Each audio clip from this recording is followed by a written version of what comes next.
Futebol de Verdade com António Tadeia.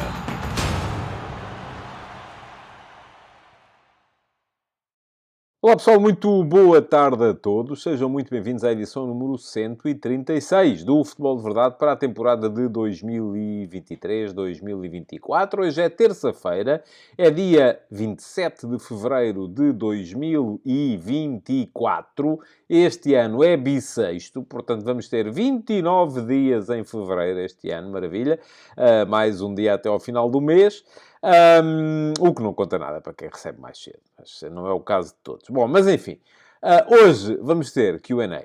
Vamos ter aqui o regresso das vossas perguntas. Porquê? Porque não há edições do Futebol de Verdade Flash para repor. Ontem houve apenas um Boa Vista Sporting Clube Braga e já não há edições do Flash dos Jogos do Braga, que já está muito longe dos primeiros na Liga, e, portanto, na segunda metade da Liga já não há edições do Flash. Portanto, hoje temos aqui tempo para ataques rápidos e também para Q&A. Vou responder a duas perguntas vossas. Uma delas ficou aqui mesmo, na caixa de comentários de um dos últimos programas do Futebol de Verdade, um dos últimos desde a última vez em que houve Q&A, e a outra chegou via chatroom, perguntas do Discord, que está lá disponível para quem quiser ir lá engatilhar umas perguntinhas no meu servidor de Discord, ao qual acedem, desde que o queiram, como é evidente, os subscritores premium do meu Substack em tadeia.substack.com. Portanto, vamos ter aqui as tais duas perguntinhas e, desde já vos digo, hoje vamos falar de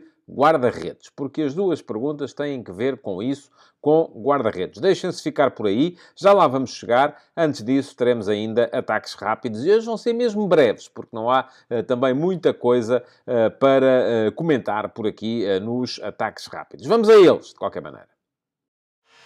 Futebol de Verdade com António Tadeia.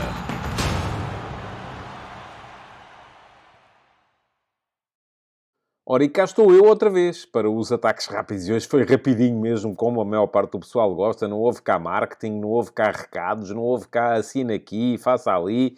De vez em quando tem que ser, mas também peço a vossa compreensão que de vez em quando preciso também de espalhar aqui um bocadinho a minha mensagem, porque lá está, para eu poder continuar por aqui e por lá, pelo Substack. É importante que haja gente com predisposição para subscrever o meu trabalho. Porque isto é isso mesmo, é trabalho.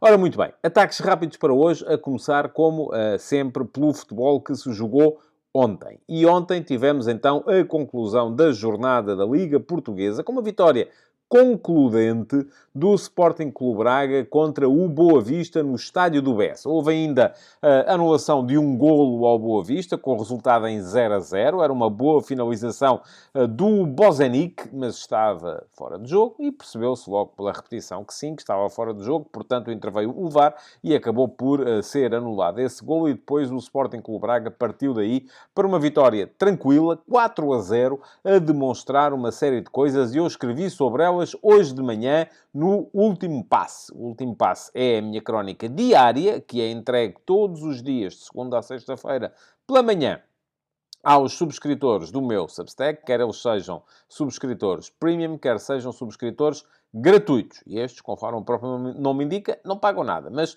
é entregue por e-mail. A quem não recebeu ou não viu ainda, fica aqui com o link para poder lá chegar, porque também não é preciso serem subscritores para poderem ler. Aquilo que é preciso, de facto, é chegarem lá e por este link conseguem chegar lá. Muito bem. Em relação ao jogo do Braga de ontem, uma série de reflexões que eu acho que vale a pena fazer.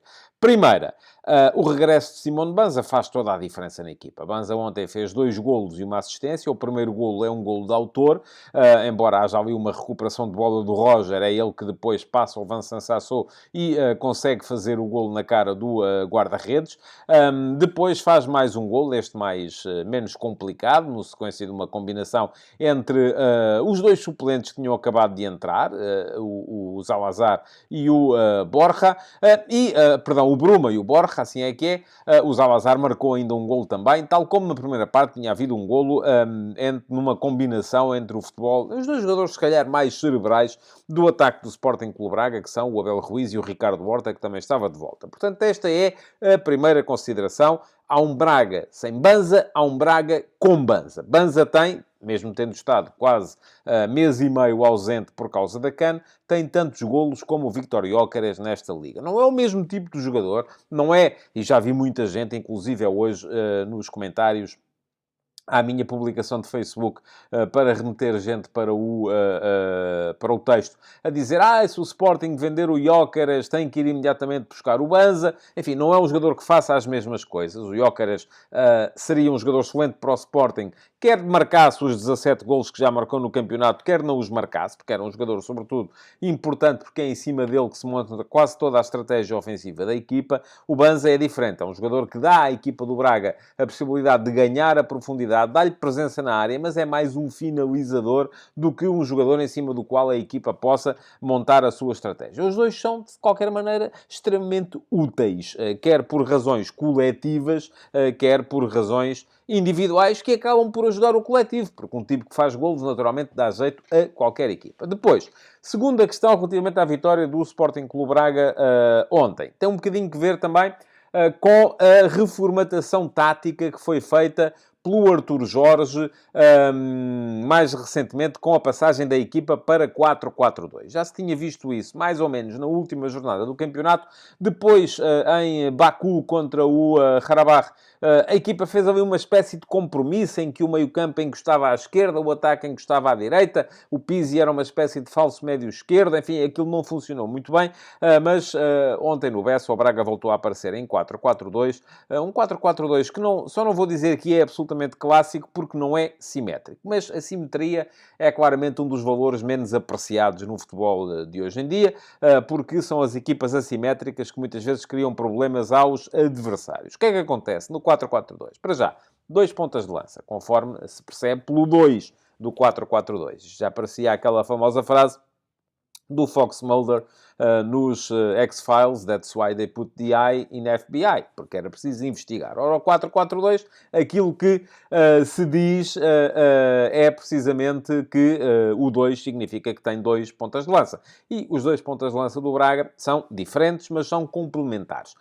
O que gera ali um problema, porque não há mais no plantel. Se houver um problema com algum deles, é difícil ao Braga poder manter o sistema, porque não tem mais. Mas depois, o que é que acontece mais? Há 2 alas, sendo que os alas são, lá está, diferentes.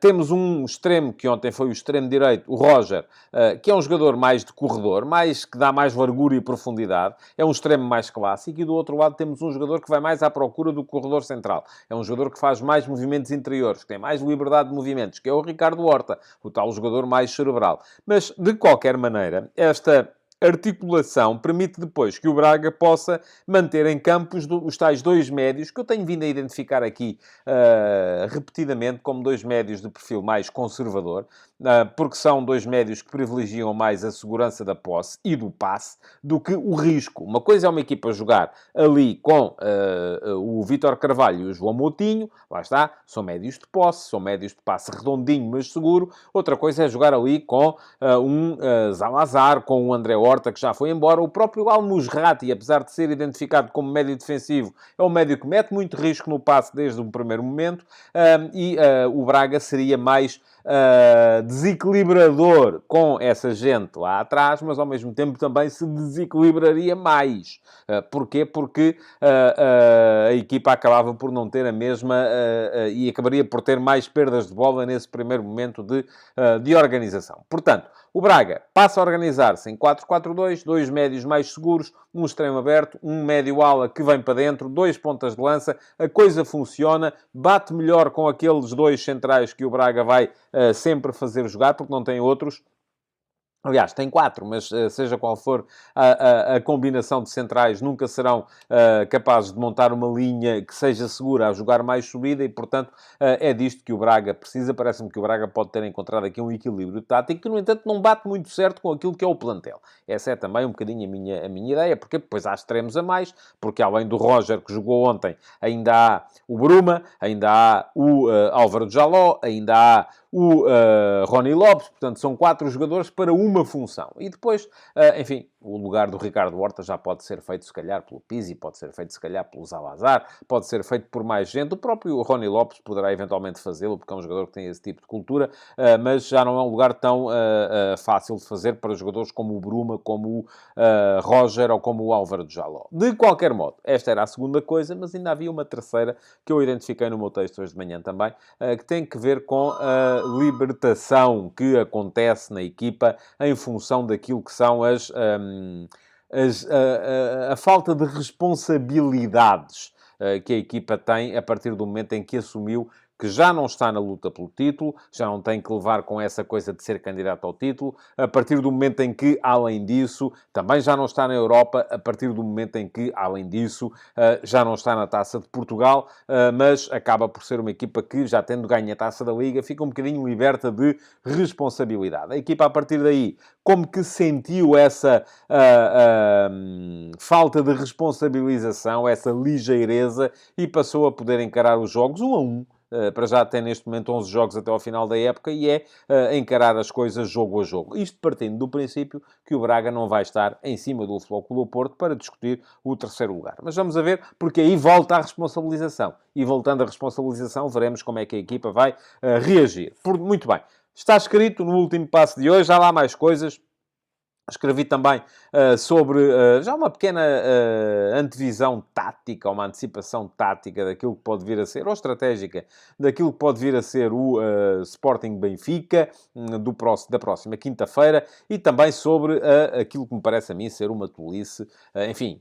Está regulamentado, é assim que tem que ser. Portanto, não há sequer aqui grandes dúvidas a esse respeito. Mas não me parece muito normal que dois treinadores façam uma equipa para um jogo a 7 de fevereiro e depois tenham que jogar com os mesmos jogadores a 27. Enfim, ou a 28, a 29, perdão. É assim que vai ser. Portanto, 22 dias depois. Os jogadores estão em momentos diferentes e digo isto a propósito daquilo que vai ser o recomeço do Santa Clara Futebol Clube do Porto na quinta-feira. Faltam jogar os tais 60 minutos, mais coisa, menos coisa, desse jogo dos quartos de final da Taça de Portugal.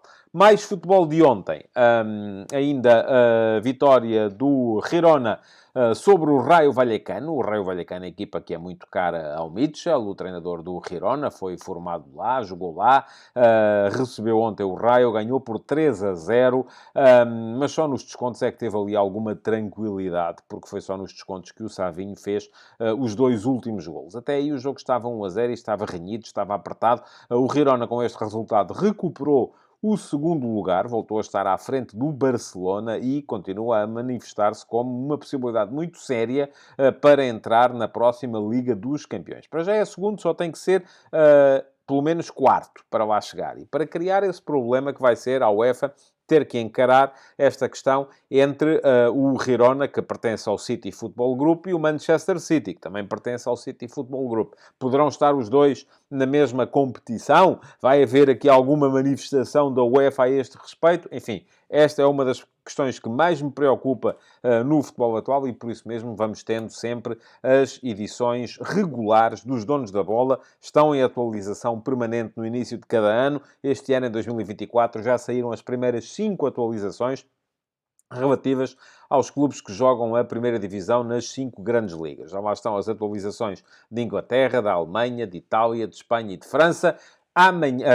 Hoje ainda vai sair a atualização relativa aos clubes que, não pertencendo às 5 grandes ligas nem à Liga Portuguesa, estão no top 100 do ranking de clubes da UEFA. Portanto, há ali muito clube e muita conclusão para tirar relativamente a quem são os donos de cada um destes clubes, desde o Ajax ao Zenit de São Petersburgo, creio que é o mais mal classificado, porque os russos também, naturalmente, deixaram de pontuar. Portanto, são 30 e tal clubes.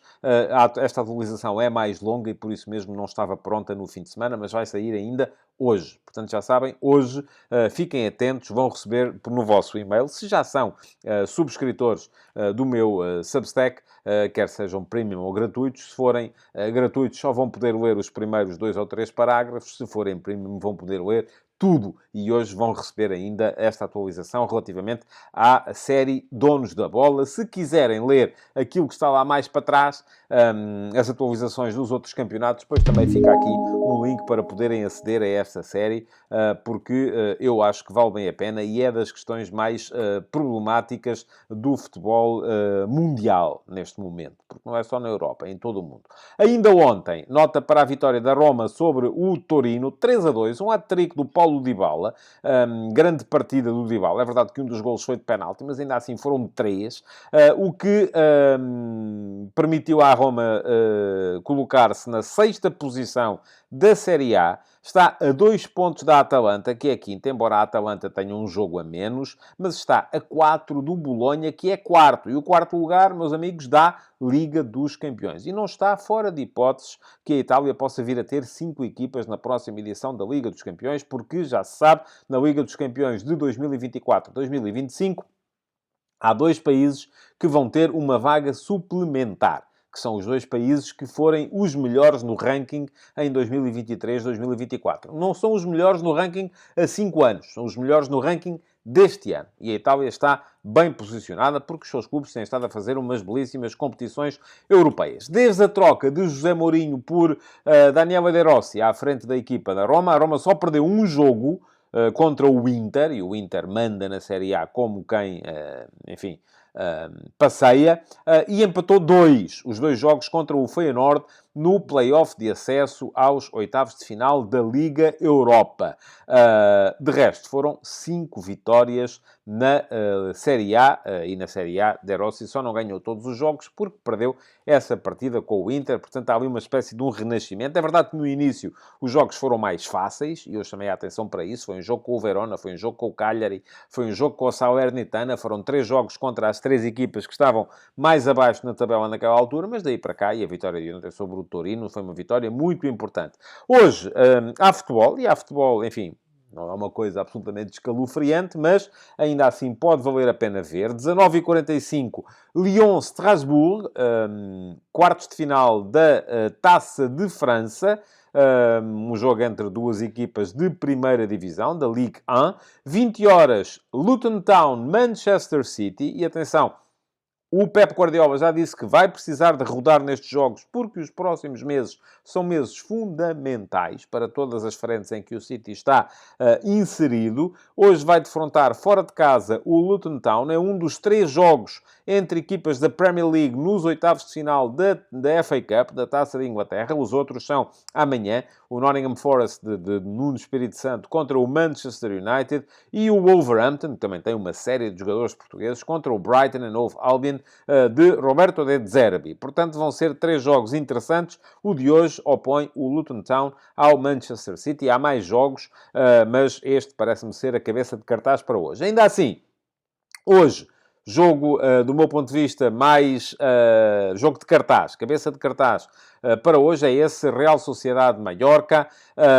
segunda mão das meias finais da Taça do Rei de Espanha, 20-30, a Real Sociedade empatou fora de casa contra o Mallorca por 0-0. Se ganhar hoje a partida em casa, está na final da Taça do Rei, o que permitirá ao excelente Imanol Alguacil, treinador da casa, um fã, um adepto que acedeu à posição de treinador, igualar o lendário, em San Sebastián, John Benjamin Toshak, como treinador que chegou a 2 finais da Taça do Rei em Espanha. Ele já esteve numa, poderá hoje carimbar o acesso à segunda e vamos lá ver a Real Sociedade, que joga belíssimo futebol, embora esteja com problemas ofensivos neste momento, é a principal favorita para lá chegar.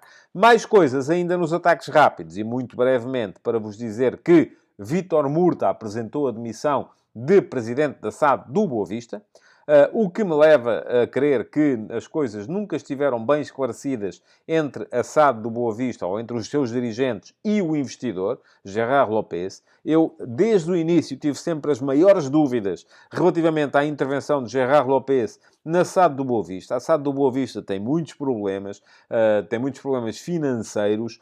Lopes, que ao mesmo tempo é dono do Girondin de Bordeaux, já foi dono do Lille, e foi ele que fez, juntamente com o Luís Campos, grande parte do trabalho que levou o Lille a ser campeão de França aqui há tempos, embora antes de ganhar o campeonato ainda tenha vendido essa SAD e tenha depois investido no Girondin de Bordeaux, que está neste momento na segunda divisão francesa, mas Lopez nunca me parece que tenha chegado aqui com o dinheiro que fazia falta para, de facto, recapitalizar a SAD do Boa Vista. E é disso que a SAD do Boa Vista precisa. O Boa Vista tem adeptos, tem história, tem instalações, precisa de ser recapitalizado para poder, de facto, voltar a ser o clube a que nos habituou, sem viver um bocadinho acima das suas possibilidades, como viveu durante muito tempo, e nesse aspecto parece-me que a gestão Valentim Loureiro foi muito isso. Mas, neste momento, era preciso recapitalizar, e eu acho que faz pouco sentido as nossas SAD serem vendidas a capitalistas. Lá está, mais uma vez, estamos aqui a falar dos donos da bola. O dono da bola no Bessa é o senhor Gerard Lopez, um investidor hispano-luxemburguês, mas faz pouco sentido as SADs serem vendidas se depois não há uma recapitalização. Quando vêm os capitalistas, é para capitalizar. Porque se não é para capitalizar, então não vale a pena. Não vale a pena virem. E é um bocadinho isso. Eu não sei como é que estaria o Boa Vista sem o Sr. Lopez. Sei que com o Sr. Lopez as coisas continuam a não estar fantásticas. De resto, novidades foram boas no Sporting, porque Gonçalo Inácio aparentemente só tinha mesmo uma mialgia de esforço. Se calhar, se o Ruben Amorim precisar e quiser muito puxar, até poderá jogar com certeza contra o Benfica, não poderá fazer os dois jogos. Eu achei até inclusive que o Gonçalo Inácio não iria jogar, por exemplo, na partida contra o Young Boys, para gerir precisamente a sua capacidade física. Surpreendeu-me de certa forma que ele tenha sido utilizado. Voltou a ser utilizado no jogo contra o Rio Ave e teve que sair a meio. Parece-me que está, enfim... Já se tinha percebido que ele estava cansado, por exemplo, no jogo em Moreira de Cónegos, onde também acabou, creio que foi substituído. Não tenho isto de cabeça, mas creio que também foi substituído e, portanto, está a precisar de gerir a sua condição física e de parar um bocadinho. De resto, mais complicada parece ser a situação do Francisco Trincão, que tem um traumatismo no pé e, portanto, ficará afastado e, em princípio, estará mesmo fora de hipótese para este jogo com o Benfica. É uma baixa importante na equipa do Sporting. Ainda uma última nota para dizer que o André Silva, o avançado do Vitória Sport Clube, não treinou hoje e não treinou porque está a ultimar a saída do clube para o futebol brasileiro. Falta perceber se é para o Vasco da Gama ou se é para o São Paulo. Seja como for, fala-se de uma verba na ordem dos 3,5 milhões de euros. É verdade que o André Silva já tem 26 anos. É verdade que não é, portanto, um jovem que possa vir a valorizar muito, mas a mim faz-me um bocado de confusão que uma equipa que está na parte de cima da tabela da nossa liga, a lutar por posições europeias, possa abdicar de um jogador que é titular por 3,5 milhões de euros. Seguramente se lá aparecesse um Benfica, um Sporting, um Futebol Clube do Porto, até mesmo, enfim, com o Braga, se calhar nem havia negócio, por causa da rivalidade local, o Vitória pediria muito mais dinheiro. Então, por que razão é que se é para sair para o Brasil, a coisa vai, assim, por tanto dinheiro a menos, quando, aliás, o jogador já esteve praticamente vendido também para o futebol italiano. Acabou depois por não haver acordo final para que essa transferência fosse feita. E pronto, estão aí já os ataques rápidos de hoje, mas não se vão embora, porque a seguir ainda há Q&A. Vamos a elas. Futebol de Verdade, com António Tadeia.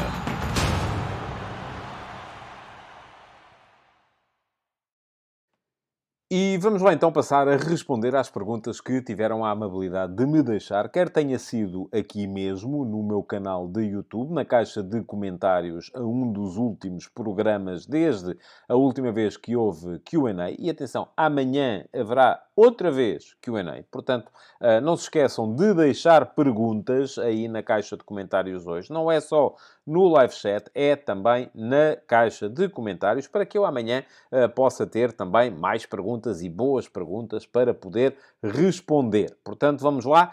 Não só vos peço que deixem o vosso like no programa de hoje, que se inscrevam no canal e fica aqui o link para poderem fazê-lo. Deem lá um salto, é só clicar em cima do botão que diz inscreve-te aqui, que cliquem em cima do sino para ativarem as notificações e assim o YouTube avisa-vos sempre que houver novos conteúdos por aqui no canal e também que depois passem pela caixa de comentários do programa de hoje para por lá deixarem perguntas, para eu poder ter perguntas para selecionar no Q&A de amanhã, porque amanhã há outra vez Q&A. A primeira pergunta à qual vou responder hoje é precisamente a pergunta que ficou aqui no meu canal de YouTube e já está aí à vossa frente. É uma pergunta que foi deixada pelo Diogo Tavares. Muito obrigado, Diogo. Diz o Diogo o seguinte: bom dia, António. Adam esteve mal em Vila do Conde. Não seria grave se não fosse uma situação recorrente durante esta época. É o guarda-redes com pior rating entre os 18 titulares da nossa liga. Faltou aqui ao Diogo dizer que isto são contas do Goalpoint, que avalia os jogadores de acordo com parâmetros meramente estatísticos. Tem menos de 50% de defesas nos remates enquadrados. Está lento, sem reflexos e joga mal com os pés. Não mete uma bola longa jogável para os companheiros. Porque mantém a titularidade. Não confiança em Franco Israel? Faltou ir contratar um guarda-redes? A diferença para Trubin e Diogo Costa é abismal. Ambos já deram vários pontos às suas equipas. Adam, pelo contrário, já tirou vários. Bom, muito obrigado, Diogo, pela sua pergunta. E vamos lá então falar de guarda-redes e daquilo que eles têm para dar às suas equipas. Eu, por acaso, não acho que o Adam tenha tirado pontos ao Sporting no jogo em Vila do Conde. Enfim, sofreu 2 golos de penalti e um no remate indefensável. Podia ter acontecido, porque ele, entretanto, cometeu... É verdade que o segundo penalti é cometido por ele, e é cometido por ele em função de uma abordagem tardia ao lance. Ele ficou ali na dúvida. Pode ter tido que ver com o vento. Ele não percebeu bem se a bola ia tão profunda porque estava contra o vento ou se não, e, portanto, atrasou-se um bocadinho na saída. Quando saiu, já foi abalroar o Aziz e acabou por derrubá-lo dentro da área. Penalti indiscutível. Agora, depois não se pode exigir a um guarda-redes que defenda penaltis, embora haja aqueles que o fazem. E até aqueles que o fazem com alguma regularidade. E aí está toda a gente, com certeza, a pensar em Trubin, o guarda-redes do Benfica, que defende penaltis com alguma regularidade e me parece ser, de longe, o melhor guarda-redes deste campeonato, neste momento. Bom, enfim, de longe não, porque o Diogo Costa é um excelente guarda-redes também, embora não esteja a ser tão submetido à prova como o Trubin, o que de certa forma também nos vem dizer que o Porto, se calhar, coletivamente defende melhor do que o Benfica, porque o Diogo Costa não está, e os números vão mostrar isso, e já lá vamos chegar um bocadinho mais à frente. Mas, em relação ao Adam, aquilo que me parece é que ele, claramente, não dá pontos. Isso não dá. E podemos olhar, então, para os... O Diogo citou aí os ratings do Goalpoint. O Goalpoint, para quem não sabe, é uma marca de avaliação estatística de jogos de futebol. E todos os jogos da nossa liga são avaliados e aquilo gera um algoritmo que depois gera uma nota e todos os jogadores têm um rating. A mim, o rating é o que me interessa menos nas avaliações do Goalpoint, mas ainda assim, ela acaba por ser sintomático de muita coisa. Mas, entretanto, fui ver os dados da Opta Sports, que é também os dados nos quais se baseia o Goalpoint para fazer os seus ratings, para chegar à seguinte conclusão. O guarda-redes que mais remates defende é Trubin, 87,3% de remates defendidos esta época. Em segundo lugar está Ricardo Velho, do Farense, 78,5%. O terceiro é Diogo Costa, do Futebol Clube do Porto, 78%.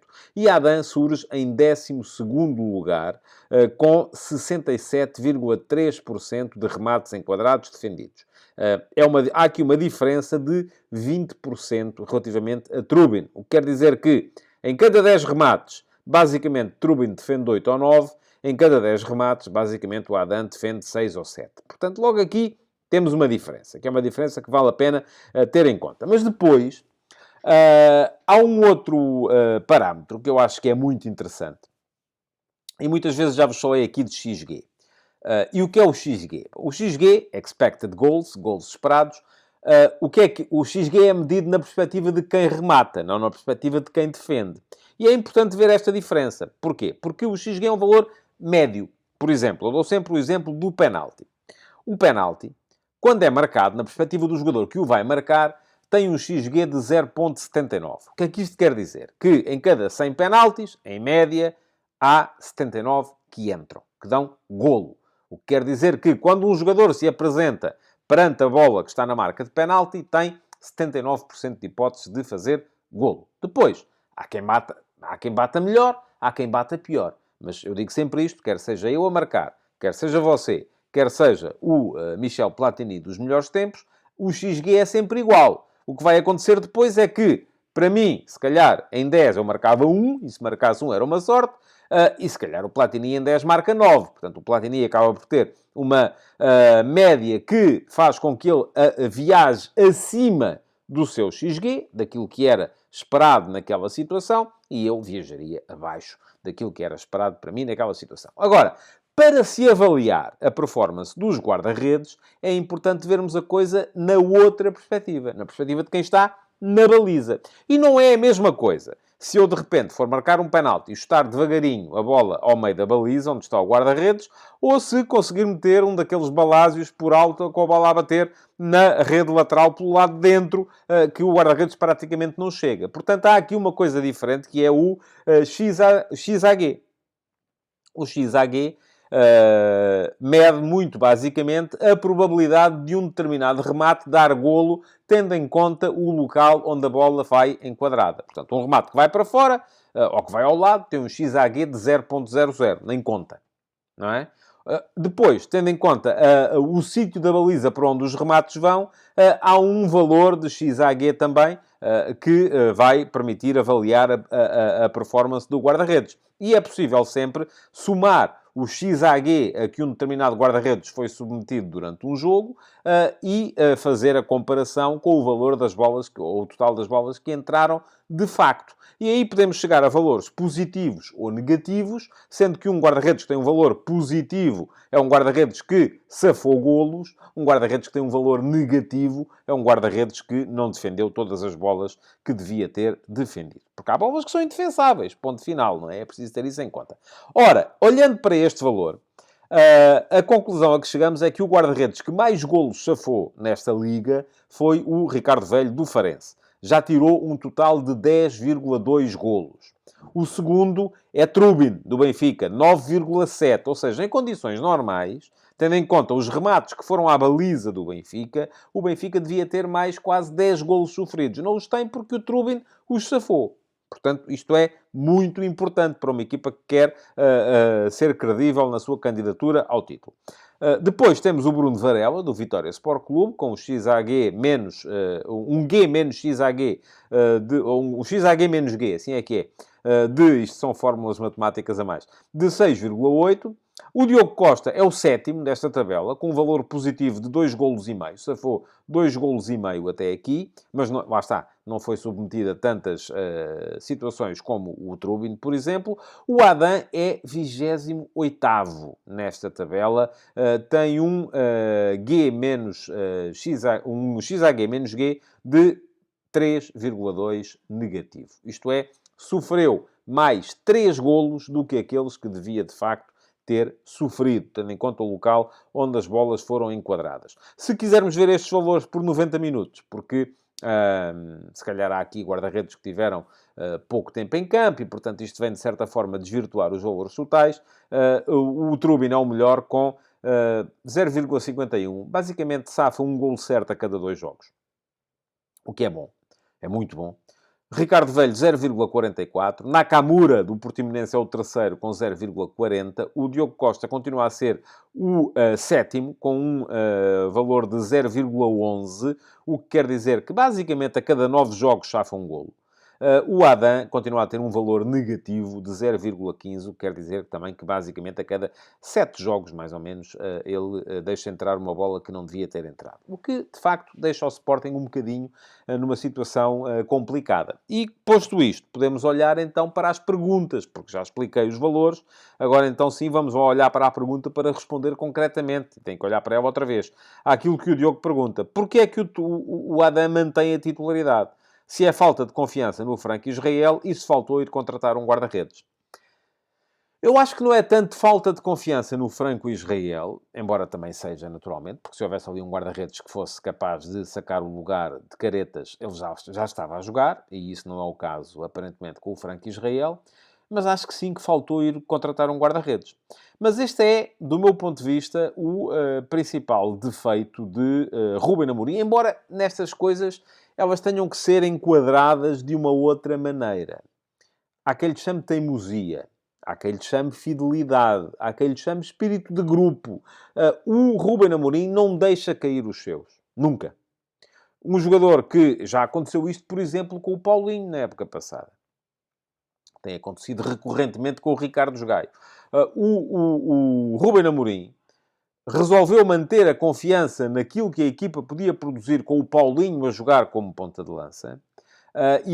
Durante muito tempo foi ele que não quis encarar uma nova forma de jogar, que agora já encarou, quando finalmente tem Gyökeres, e percebe-se que o Sporting melhorou muito. Mas a confiança que ele foi mantendo no Paulinho e a defesa que ele foi fazendo do Paulinho durante todo aquele período em que não havia Gyökeres, acabou por, se calhar, ser fundamental para que o grupo saiba que ali, acima deles, está um homem que não os deixa cair, que não lhes vira as costas quando for preciso. Acontece que, e portanto é isso que acontece um bocado com a Adam. Aquilo que me parece a mim que acontece é que Ruben Amorim olha para o Adam, vê um líder de balneário, vê um jogador que ele não quer deixar cair, que ele não pode deixar cair, não pode crucificá-lo, vamos lá, e por isso mesmo isso vai ter reflexos positivos e negativos. Quais são os positivos? Perguntam vocês. É que quem está abaixo, quem está dentro do balneário, sabe à partida que vai ter o mesmo tratamento no dia em que falhar. Quais são os negativos? É que Adam, de facto, tem falhado. E tem falhado bastante. Já falhou na época passada. Não é uma coisa desta época. A época passada do Adam já não foi boa. É preciso ter a noção disso. Esta época do Adam está a ser pior ainda. Ignorar que o Adam, de facto, está a custar, neste momento, ao Sporting pontos, ou pelo menos não está a conquistá-los, é ignorar o elefante na sala. E parece-me que, de facto, o Sporting devia ter atacado este problema no devido tempo, contratando um outro guarda-redes. Porque fará pouco sentido apetrechar a equipa, como o Sporting apetrechou, com jogadores de um perfil diferente, jogadores que lhe permitem jogar de outra maneira e manter a debilidade que tem na baliza. E isto pode vir a ser problemático. Veremos quando chegar ao final da época se o Sporting não desperdiçou a época em que tem Gyökeres, e vamos a ver se Gyökeres fica ou não, se não desperdiçou a última época em que tem Diomando ou Gonçalo Inácio, dois excelentes defesas centrais, se não desperdiçou aquela que pode vir a ser, ele já disse que se não ganhar nada esta época vai embora, a última época do Ruben Amorim, porque resolveu não apetrechar devidamente a posição de guarda-redes. Nem no mercado de verão, nem depois no mercado de janeiro. Devia tê-lo feito? Devia. Não o fez. E como não o fez, agora, perante aquela que é a realidade, aquilo que me parece que Amorim tem que fazer é manter a confiança no homem. Porque ele, com certeza, olha para o Israel e percebe que não é um upgrade relativamente àquilo que o Adam pode dar à equipa. Portanto, é nesse ponto que está, neste momento, a questão do guarda-redes do Sporting. E passamos imediatamente à segunda pergunta para hoje, que é a pergunta que vem do meu servidor de Discord. E já sabem que ao meu servidor de Discord podem aceder os subscritores premium do meu Substack em tadeia.substack.com. É uma das muitas vantagens que têm se fizerem uma subscrição premium e podem fazê-la aqui. Também podem fazer a gratuita, o link é o mesmo, depois só têm lá que decidir qual é o local onde metem o cliquezinho.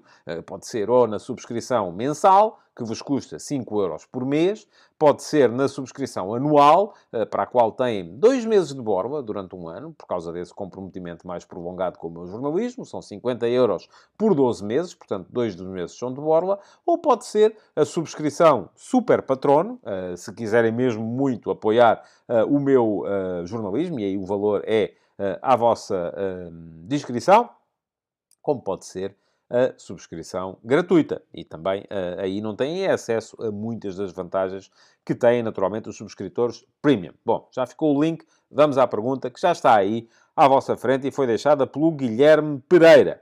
E o Guilherme pergunta o seguinte: vi recentemente um vídeo que afirmava que a proibição do guarda-redes apanhar a bola com as mãos depois de um atraso foi, e cita, a mudança de regra mais importante dos últimos 50 anos. Fecha aspas. Tendo tal sido implementado após o Mundial 90 em Itália. Concorda com a afirmação? O que achou na altura da introdução da regra? Continua com a mesma opinião?